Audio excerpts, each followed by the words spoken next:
In the world of the living and in the realm of the dead, there are both champions and protectors. The gods and kings of DBZ rule the universe. But how many are there? And what are their rankings? You'll just have to watch the video. Cue the intro. They can't compete with us. Nah, they can't compete with us. They can't compete with us. They're begging, we banging. やりたいように we go. That's the only way that we know. いつもいただくだけ。見逃したことない chance. くだらない rules, who cares? There's no doubt that the world of Dragon Ball Z expands far beyond our imagination.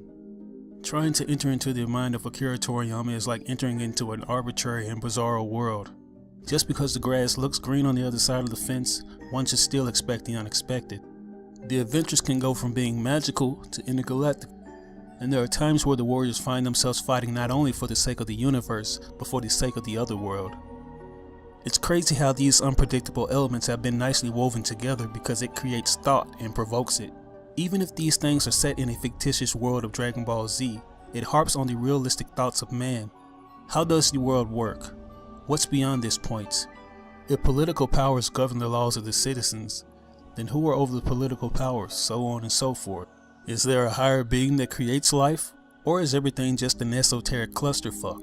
Some of the shining moments DBZ has going for it are the memorable settings and environments. They're so well grounded that it feels as though us, the viewers, know it inside and out. From the looks to the different levels of gravity, it could literally serve as a visual narrative on its own. The art directions can almost be numbing in their inventiveness, but works of art have to be created somehow, and there just so happens to be top tier levels of celestial beings who dictate not just the different worlds, but the universes. We're aware of the guardians of the different planets, but even though they reign over their worlds respectively, there's a divine power that rules over them. This leads us to the Kais, the heavenly kings who not only protect the universe, but safeguard the realm of the dead as well. The original name of their race is the Shinjin, also known as the God People. Essentially, they're the all-knowing beings who play a specific role in protecting their own respective quadrant of the universe. These beings have a lifespan of roughly around 75,000 years and are considered the precursors of the Dragon Ball Z world.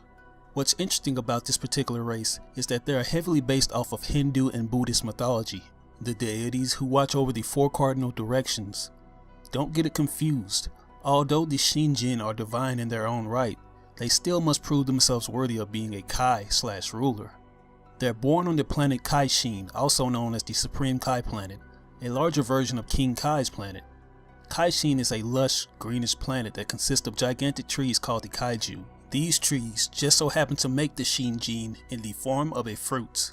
These Shinjin can possibly take the role of a Kai if they're incredibly lucky, or if they're born from the special golden fruit. But like there are good apples, there are also bad apples. The evil Shinjin, born from the tree, are cast into the demon realm located at the very tip of the universe. As I've mentioned a lot in all my previous videos, the origins of Dragon Ball Z play a close esoteric tune surrounding religion. It sort of reminds me of the angelic cherubim and the demonic Nephilim. In different biblical translations, the cherubim were allowed to stay in the heavenly kingdom in exchange for their loyalty to their creator, while the Nephilim were casted out of the heavens in a bolt of lightning after defying their creator. Unlike the cherubim, the Nephilim lost their beauty and took on a demonic and grotesque form. So essentially, this isn't a tune that a minority of the religious viewers haven't heard before. The Kais and the demons have been rivals since the dawn of time itself. The universe of Dragon Ball Z consists of 10 Kais in all, with each having their own ranking. You have your regular Kais, who are in charge of their own individual quadrants of the living world, those quadrants being the North, East, South, and West. There are also the gods of creation, who provide the catalyst for life and planets to be born. The Shinjin above the regular Kais are the Grand Supreme Kais. Their job consists of monitoring the other world and the living worlds of the regular Kais. Their biggest purpose is to provide life for the planets to be born. They'll even divide up one planet to increase the numbers of the planets if needed. Each of the regular Kais of the four quadrants has their own Supreme Kai who takes on an advisory role. This brings their total up to 8. If you include the Elder Kai and the Supreme Kai of Time, that brings the total up to 10. If you made it to this point of the video, you're probably as surprised as I am of the Kais and their origin. Although they lack the strength compared to the Z warriors such as Goku, they make up with their knowledge of existence.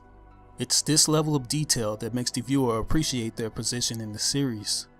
Some of their abilities and techniques include magic materialization, a technique which gives them the ability to summon various objects of different sizes, shooting invisible ki blasts from their hands and eyes, teleporting from different multiple dimensions, including the living and the other world, mind reading, the ability to awaken anyone's true potential, and last but not least, life transfusion, which allows them to exchange their life with a person that's dead. The biggest benefit that separates the Kais from any other celestial being is that even though they can still die, it doesn't really affect them as much, as they are already otherworldly creatures. Being that they're heavenly deities, they're able to retain their bodies and receive halos without being forced to visit King Yama. Now that I've pretty much given you all the descriptive details on the creators of the universe of Dragon Ball Z, it's only fitting that I delve into the worlds of the gods.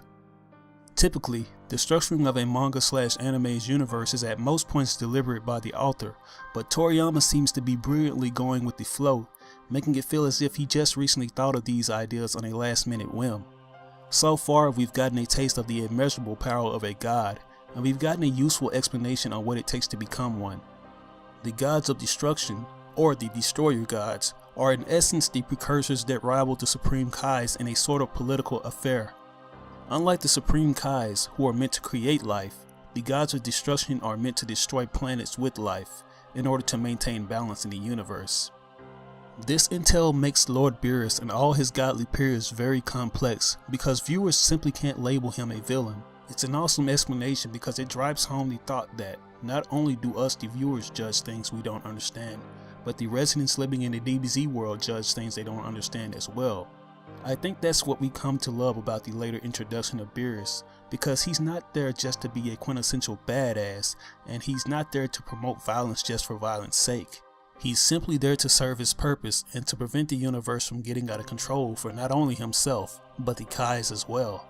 Once every 1,000 years, the Supreme Kais and the Gods of Destruction hold a coordination meeting to decide which planet should be destroyed and which shall flourish. This method serves as a conducive host for the universe. If the Kais and the Gods of Destruction waged war on each other, the universe would probably cease to exist. In short, the Kais depend on the Gods' destructive nature to trim the unnecessary fat in various universes, and the Gods get to happily stay active and explore the tasty delicacies of each planet. It's a little crazy imagining that the existence of Beerus is the main cause of Planet Vegeta's destruction, since he mentioned the fact that he was the one that issued the order out. It creates a debate on if it was a downright cruel act or a much needed one, since the Saiyans of Universe 7 were on a path of destruction anyways. If he didn't destroy the planet, would heroes of the likes of Goku and Vegeta exist to protect the Earth of Universe 7? And just what if he foreshadowed this and knew if he destroyed Planet Vegeta, he wouldn't be able to challenge the Super Saiyan God and get exposed to the Earth's tasty cuisines? Now that's literally some food for thought. The Gods of Destruction's special techniques and abilities include foreseeing the future through dreams, also known as divination, containing God energy, an energy only sensible by beings of their own level, pressure point attacks that allow them to immobilize any anatomy from any specimen, dispersing invisible ki blast, energy nullification, which allows them to cancel out damage done from normal ki, enhanced hearing and depth perception, creating large supernova-like energy spheres that can wipe out an entire solar system, and last but not least, casting spelling seals. I've chosen to mention casting spells last because it played a major role in the way the Dragon Ball Z history was forged. Apparently, Beerus used a spelling seal on the Elder Kai after having an argument during a meeting. This spell trapped Elder Kai in a weapon that would later be known as the Z-Sword. It's said that it was the only way Beerus could let out his frustration without destroying the sacred world of the Kais. This is turning out to be a big history lesson, huh? Another question for thought is if Beerus never turned Elder into a sword, would Gohan gain his ultimate powers? This entire origin story of the gods and kings of DBZ is thought-provoking, and we've only begun to scratch the surface. We still have a total of 12 universes to explore in Dragon Ball Super, and new origins for different elements are being introduced, such as the Super Dragon Balls and the mysterious dragon god Zorma. Just what is he? Is he a dragon created by a special race, or is he his own celestial being? But that's all I have for you guys today. What are your thoughts on this info if you haven't heard it already? And if you have, what are your thoughts on the expansion of the universe of Dragon Ball Z? Leave your thoughts in the comment section below and don't forget to like or dislike the video. To receive more DBZ content like this video, subscribe and share. And also, to get a confirmation that you've watched this video all the way through in its entirety, follow your comment up with #RandomUniverse. But anyways, this is your boy RBG signing out on another video. I'll catch you guys later. Peace out.